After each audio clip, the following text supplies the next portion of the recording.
Atasha Mulak dumating sa venue kung saan gaganapin ang opening show ng Bagets the Musical para ipakita ang kanyang full support sa kakambal na si Andres Mulak.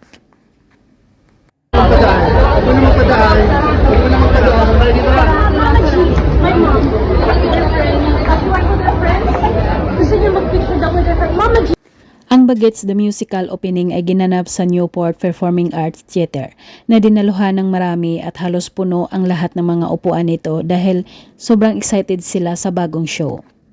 Mama G!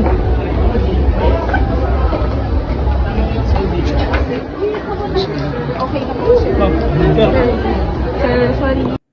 Full support ang pamilya Mulak maliban kay Atasha. Naroon din ang mga magulang ni Andres na sina Aga Mulak, Charlene Gonzalez at ang lula nito na ina ni Charlene.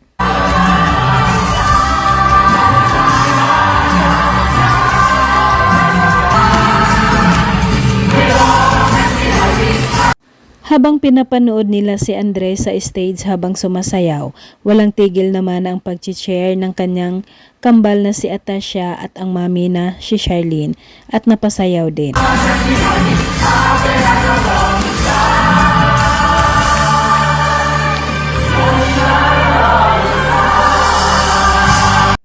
Makikitang super proud sina Atasha, Charlene at lola nito kay Andres na sumunod sa yapak ng ama na si Aga Mulak na gumanap din bilang si Adi noong taong 1980s.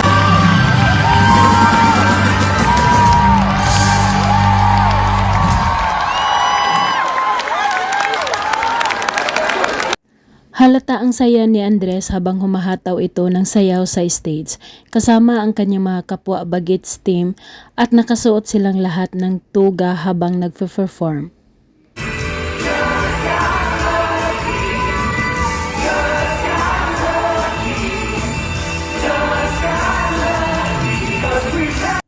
Napayakap at naiyak si Andres sa kanyang ama na si Aga Mulak pagkatapos ng kanilang performance. Emosyonal na rin pati si Aga Mulak dahil sa sobrang proud ito sa anak na si Andres.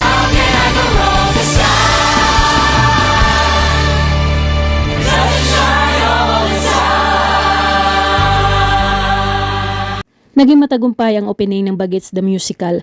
Masaya at emosyonal ang lahat dahil sa kabila ng hirap ng kanilang dinaranas mula ng kanilang rehearsal hanggang sa kanilang opening ay naging maganda ang outcome nito.